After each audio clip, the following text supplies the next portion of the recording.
উচ্চ মাধ্যমিক 2024-এর ABTA test paper থেকে পেজ নাম্বার 145 এসসি এতে যে বায়োলজিক্যাল সায়েন্সের প্রশ্নটা আছে আজকে সেটা সলভ করব। শেষ পর্যন্ত দেখো, অবশ্যই উপকৃত হবে। ফার্স্ট প্রশ্ন আছে, অ্যামিবা এর বহু বিভাজন পদ্ধতিকে কি বলা হয়? এর উত্তরটা হবে স্পোরুলেশন। সেকেন্ড প্রশ্ন, ডিম্বাণুর সাইটোপ্লাজমকে ঘিরে যে পর্দা থাকে তাকে কি বলে? সেটা হচ্ছে ভাইটেলাইন পর্দা। পরে প্রশ্ন, পুরুষের তলপেটের সঙ্গে স্কোটাম থলির যোগসূত্র কিসের মাধ্যমে ঘটে? উত্তরটা হবে ইঙ্গুইনাল ক্যানেলের মাধ্যমে। নেক্সট প্রশ্ন, অটোজোমাল প্রচ্ছন্ন রোগের একটি উদাহরণ কি হবে? উত্তর হবে থ্যালাসেমিয়া।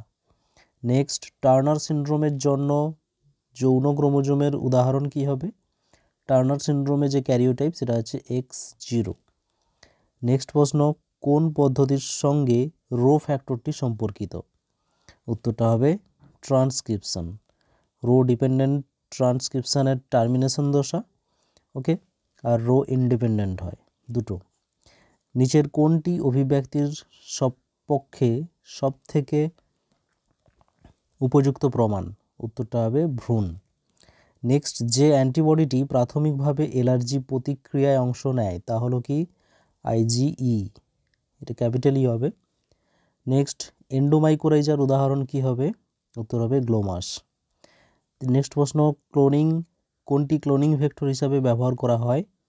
উত্তরটা হবে সবকটি, অর্থাৎ প্লাজমিড, কসমিড, ব্যাক সবগুলো। ডবল মনোজমি এর উদাহরণ কোনটি? ডবল মনোজমি হচ্ছে 2n-1 -1।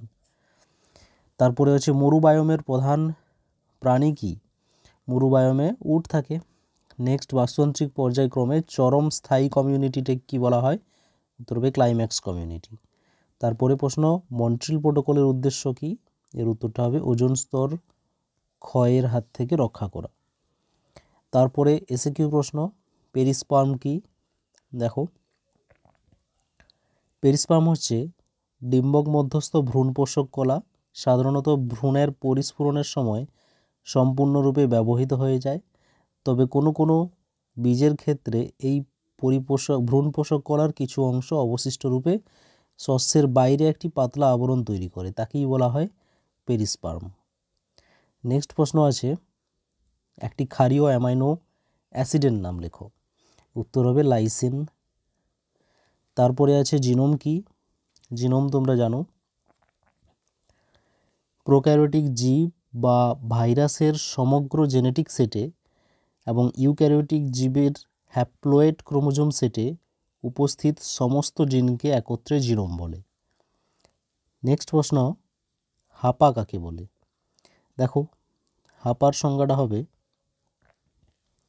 মেজর কার্পের কৃত্রিম প্রণোদিত প্রজননের সময় জলাশয়ে নির্দিষ্ট দৈর্ঘ্য, প্রস্থ ও গভীরতাযুক্ত নাইলন বা মার্কিন কাপড় দ্বারা নির্মিত যে উল্টানো মশারির মতো আধার প্রস্তুত করা হয় তাকে হাপা বলে। তারপরে প্রশ্নতে আছে, সন্ধানজাত দুটি খাদ্যদ্রব্যের নাম লেখো। সন্ধানজাত ইডলি, দোসা, তারপরে মদ, এই সমস্ত অনেক আছে। তারপরে যে সাইলেন্ট ভ্যালি কোথায় অবস্থিত? এটা তো জানো, কেরল।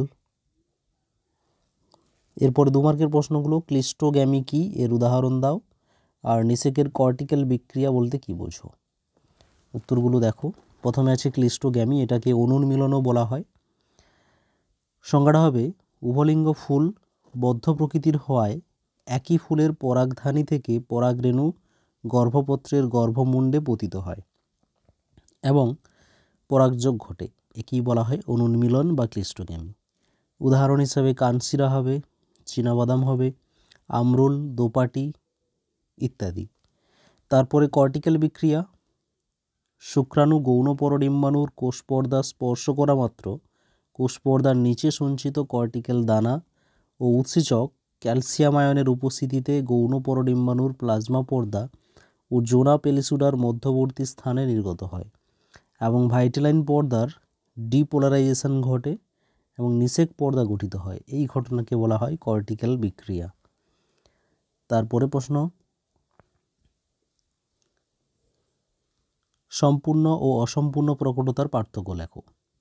দেখো সম্পূর্ণ অসম্পূর্ণ প্রকটতাতে কি হয়, সম্পূর্ণ প্রকটতাতে প্রকট বৈশিষ্ট্য প্রকাশ পায়, ঠিক আছে, আর অসম্পূর্ণ প্রকটতাতে প্রকট বৈশিষ্ট্য প্রকাশ পায় না। তারপরে লিখবে সম্পূর্ণ প্রকটতার জিনোটাইপিক অনুপাত 1:2:1, ফিনোটাইপিক অনুপাত 3:1। অসম্পূর্ণ প্রকটতার জিনোটাইপিক ফিনোটাইপিক সবগুলোই 1:2:1। আর উদাহরণ দিবে সম্পূর্ণ প্রকটতা মোটর গাছ, অসম্পূর্ণ প্রকটতা সন্ধ্যামালতী, ঠিক আছে। তারপরে আছে ফেব্রাইল পারক্সিজম কি এবং এসসিপির গুরুত্ব লেখো। দেখো ফেব্রাইল পারক্সিজম হচ্ছে ম্যালেরিয়া আক্রান্ত রোগীর দেহে জ্বর নির্দিষ্ট সময় অন্তর পর্যায়ক্রমে 3টি দশার মাধ্যমে প্রকাশিত হয়। সেই 3টি দশা হচ্ছে প্রথমে শীত দশা, তারপর উত্তাপ দশা, তারপর ঘর্ম দশা।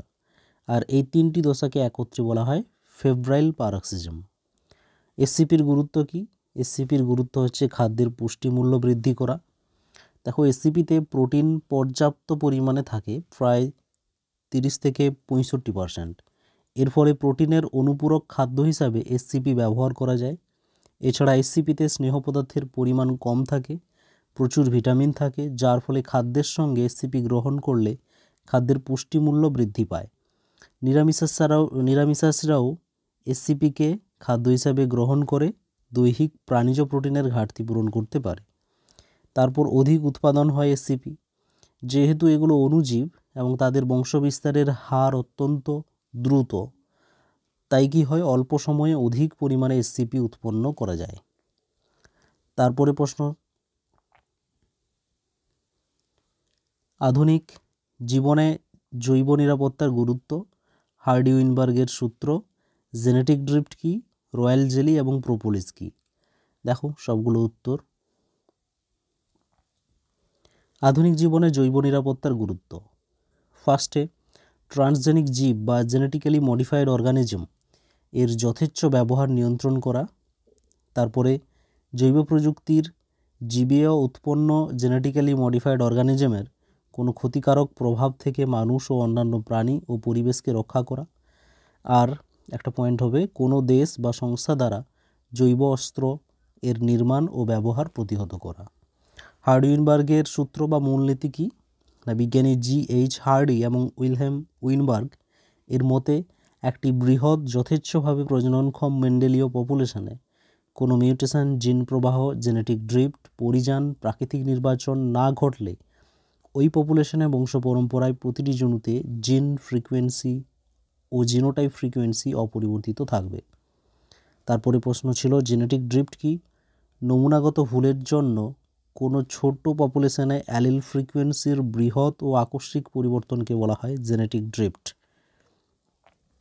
নেক্সট আছে রাজকীয় জেলি কি, তুমি জানো এটা শ্রমিক মৌমাছির গলবিল থেকে এক ধরনের নাইট্রোজেন সমৃদ্ধ আম্লিক তরল খরিত হয়, যা মধু এবং পরাগরেণুর সঙ্গে মিশ্রিত হয়ে বিশেষ ধরনের খাদ্য উপাদান তৈরি করে। একেই বলা হয় রাজকীয় জেলি। যে লার্ভাকে 2-3 দিন রাজকীয় জেলি খাওয়ানো হয় তারা শ্রমিক মৌমাছিতে পরিণত হয়, এবং যে লার্ভাকে সমগ্র লার্ভা দশা জুড়ে রাজকীয় জেলি ভক্ষণ করানো হয় তারা প্রজনন ক্ষমতা যুক্ত হয় এবং রানী মৌমাছিতে পরিণত হয়। নেক্সট ছিল প্রোপোলিস কি, উত্তরটা হবে শ্রমিক মৌমাছিরা পরাগরেণু থেকে যে রজন জাতীয় পদার্থ সৃষ্টি করে তাকে বলা হয় প্রোপোলিস। ওকে।